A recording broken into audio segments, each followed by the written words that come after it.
بسم اللہ الرحمن الرحیم۔ ابو سعید خدری رضی اللہ عنہ نے بیان کیا کہ رسول اللہ صلی اللہ علیہ وآلہ وسلم تشریف فرماتے ہیں کہ ایک یہودی آیا اور کہا، اے ابو القاسم، آپ کے اصحاب میں سے ایک نے مجھے تمانچہ مارا ہے۔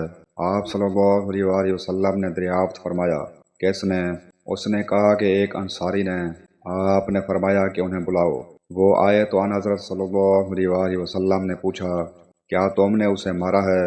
انہوں نے کہا کہ میں نے اسے بازار میں یہ قسم کھاتے سنا، اس ذات کی قسم جس نے موسیٰ علیہ السلام کو تمام انسانوں پر بزرگی دی۔ میں نے کہا، او خبیث، کیا محمد صلی اللہ علیہ وآلہ وسلم پر بھی؟ مجھے غصہ آیا اور میں نے اس کے منہ پر تھپڑ دے مارا۔ اس پر نبی کریم صلی اللہ علیہ وآلہ وسلم نے فرمایا، دیکھو، انبیاء میں باہم ایک دوسرے پر اس طرح بزرگی نہ دیا کرو۔ لوگ قیامت میں بے ہوش ہو جائیں گے، اپنی قبر سے سب سے پہلے نکلنے والا میں ہی ہوں گا، لیکن میں دیکھوں گا کہ موسیٰ علیہ السلام عرش الہی کا پایہ پکڑے ہوئے ہیں۔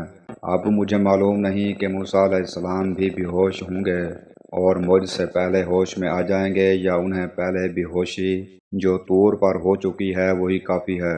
صحیح بخاری حدیث نمبر 2412۔ انس رضی اللہ عنہ نے بیان کیا کہ ایک یہودی نے ایک لڑکی کا سر دو پتھروں کے درمیان رکھ کر کچل دیا تھا، اس میں کچھ جان باقی تھی۔ اس سے پوچھا گیا کہ تیرے ساتھ یہ کس نے کیا ہے؟ کیا فلاں نے؟ فلاں نے۔ جب اس یہودی کا نام آیا تو اس نے اپنے سر سے اشارہ کیا کہ ہاں۔ یہودی پکڑا گیا اور اس نے بھی جرم کا اقرار کر لیا۔ نبی کریم صلی اللہ علیہ وآلہ وسلم نے حکم دیا اور اس کا سر بھی دو پتھروں کے درمیان رکھ کر کچل دیا گیا۔ صحیح بخاری حدیث نمبر 2413۔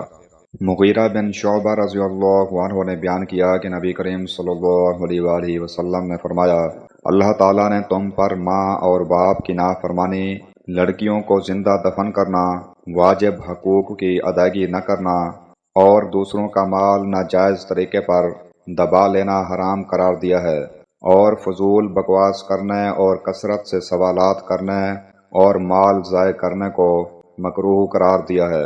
صحیح بخاری حدیث نمبر 2408۔